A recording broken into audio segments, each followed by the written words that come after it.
Kannada matrimony Ashadha offer. ಈಗ membership ತಗೊಳ್ಳಿ, ಆಷಾಢದಲ್ಲಿ ಫ್ರೀ ಆಗಿ ಯೂಸ್ ಮಾಡಿ. ಮುಖ್ಯಮಂತ್ರಿಗಳಾದಾಗ 2-3 ದಿನದಲ್ಲಿ ಆಗ್ಬೋದು ಪೋರ್ಟ್ಫೋಲಿಯೋ ಅಲಾಟ್ಮೆಂಟ್ ಆಗ್ಬೋದು. ಪ್ರೀತಿ ಇದೆ ಆ ಖಾತೆ ಮೇಲೆ, ಇಲ್ಲ ಅಂತಲ್ಲ, ಬಟ್ ಯಾವ ಖಾತೆ ಸಿಕ್ಕರೂ ಮಾಡ್ತೀನಿ.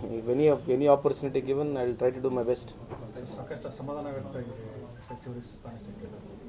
ಅಲ್ಲ, ಖಂಡಿತವಾಗ್ಲೂ ಇದೆ. ಯಾರ್ಯಾರು ಸಿಕ್ಕಿಲ್ಲ ಅವರು ಮೆರಿಟ್ ಇಲ್ಲ ಅಂತಲ್ಲ, ನಮ್ಕಿನ್ನ ಜಾಸ್ತಿ ಮೆರಿಟ್ ಇರೋರಿಗೆ ಇದೆ.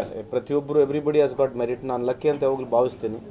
ಸೊ ಈ ಅವಕಾಶ ನಮಗೇನು ಸಿಕ್ಕಿದೆ ಖಂಡಿತವಾಗಿ ಇದನ್ನ ಸದುಪಯೋಗ ಪಡಿಸ್ಕೊಳ್ತೀವಿ. ಪಕ್ಷಕ್ಕೆ, ಸರ್ಕಾರಕ್ಕೆ ಹಾಗೂ ಇಲಾಖೆ, ಯಾವುದೇ ಇಲಾಖೆ ಸಿಕ್ಕರೆ ಅದಕ್ಕೆ ಹೆಸರು ತರ್ತಕ್ಕಂಥ ಕೆಲಸ. ಅದ್ರ ಜೊತೆಗೆ ಯಾರ್ಯಾರು ಇದರಲ್ಲಿ ನೋವನ್ನು ವ್ಯಕ್ತಪಡಿಸಿದ್ದಾರೆ, ಮಾನ್ಯ ಮುಖ್ಯಮಂತ್ರಿಗಳು, ನಮ್ಮ ಎಲ್ಲ ಪಕ್ಷದ ಮುಖಂಡರುಗಳು ಅವ್ರ ಜೊತೆ ಮಾತನಾಡ್ತಿದ್ದಾರೆ ಆಲ್ರೆಡಿ.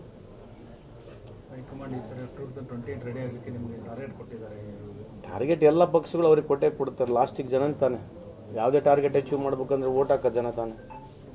ಬದಲಾವಣೆ ಗಾಳಿ ಬೀಸ್ತಾ ಇದೆ ದೇಶದಲ್ಲಿ, ಬದಲಾವಣೆ ಗಾಳಿ ಬೀಸ್ತಾ ಇದೆ.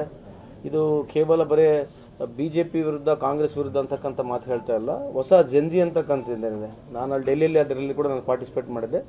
ಹೊಸ ವಿಚಾರಗಳಿಗೆ ಇವತ್ತು ನಮ್ಮೇನು ಯಂಗರ್ ಜನ್ರೇಷನ್ಸ್ ಇದೆ, ನಾವು ಯಾವ ರೀತಿ ಫೈಟ್ ಮಾಡಲಿಲ್ಲ ಸ್ಟ್ರೀಟಲ್ಲಿ ಬಂದು, ನಾವೇನು ಫೈಟ್ ಮಾಡಲಿಲ್ಲ ಅದು ನಮ್ಮ ನೆಕ್ಸ್ಟ್ ಜನ್ರೇಷನ್ ಮಾಡ್ತಾರೆ. It's very proud moment. ಸರಿಯೋ ತಪ್ಪು ಅಂತಕ್ಕಂಥದ್ದು ವಾದಕ್ಕಿಂತ ಜಾಸ್ತಿ ಅಲ್ಲಿ ಬಂದು ನಿಂತ್ಕೊಂಡು ಫೈಟ್ ಮಾಡ್ತಕ್ಕಂಥ ಸಾಮರ್ಥ್ಯ ಈ ಯಂಗರ್ ಜನ್ರೇಷನ್ಗೆ ಇದೆಯಲ್ಲ, ಅದು ಅಪ್ರಿಷಿಯೇಟ್ ಮಾಡ್ತಕ್ಕಂಥದ್ದು. ಬಿಜೆಪಿ ರಾಷ್ಟ್ರೀಯ ಅಧ್ಯಕ್ಷ ತವರು ಕ್ಷೇತ್ರದಲ್ಲಿ ಬಿಜೆಪಿ ಸೋತಿರುವಂಥದ್ದು ಅಲ್ಲ, ಈಗ ಸೋಲು ಅಂತಕ್ಕಂಥದ್ದು ಹಾಗೆ ಆಗುತ್ತಂತ ನಮಗೆ ಇದೆ. ಇವತ್ತು ಕೂಡ ನಾವು ಹೇಳ್ತಾ ಇದ್ದೀವಲ್ಲ, BJPಯವರು ಫೇರ್ ಎಲೆಕ್ಷನ್ ಮಾಡಲಿ.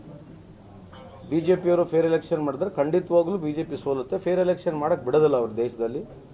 ಯಾವುದೋ ಒಂದು ರೀತಿಯಾದಂಥ ವ್ಯವಸ್ಥೆಗಳಲ್ಲಿ ಅವ್ರಿಗೆ ಅನುಕೂಲ ಆಗೋಂಥ ವಾತಾವರಣ ಅವ್ರು ಕ್ರಿಯೇಟ್ ಮಾಡ್ತಾರೆ. ಫೇರ್ ಎಲೆಕ್ಷನ್ ಆದರೆ ಅವ್ರು ಸೋಲ್ತಾರೆ. ಯಾಕೆ ಸೋಲ್ಬೇಕು? MP-ನಲ್ಲಿ ಕೂಡ ಸೋತಿದ್ದಾರೆ, BR-ನಲ್ಲಿ ಕೂಡ ಸೋತಿದ್ದಾರೆ. ಸೋಲೋ ಕಾರಣ ಏನು? ಬಿಕಾಸ್ ಆಫ್ ಜನ್ರೇಷನ್ ಚೇಂಜ್ ಆಗ್ತದೆ. People want answers today. Answers ಮಾಡ್ಲಾರಂಗೆ ಬರೀ ರಿಲಿಜನ್ ಬಗ್ಗೆ ಮಾತಾಡೋದು, ನ್ಯಾಷನಲಿಸಮ್ ಬಗ್ಗೆ ಮಾತನಾಡೋದು, ಪೇಟ್ರಿಯಾಟಿಸಮ್ ಬಗ್ಗೆ ಮಾತಾಡೋದ್ರಾಗ ಅರ್ಥನೇ ಇಲ್ಲ. 12 ವರ್ಷ ಆಯಿತು, 15 ಪಿಕ್ಚರ್ ಎಷ್ಟು ವರ್ಷ ಅಂತ ಓಡಿಸ್ತಾರೆ ಹೇಳಿ ಅವರು ಕೂಡ. It's high time for all political parties also. We should be accountable ಅಂತಕ್ಕಂಥದ್ದು ವಾದ ಏನು ನಡೀತಾ ಇದೆ, ಏನು ಜನ್ಜಿದು, I really open heartedly welcome it.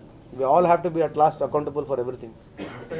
Kannada matrimony Ashadha offer. ಈಗ ಮೆಂಬರ್ಶಿಪ್ ತಗೊಳ್ಳಿ, ಆಷಾಢದಲ್ಲಿ ಫ್ರೀ ಆಗಿ ಯೂಸ್ ಮಾಡಿ.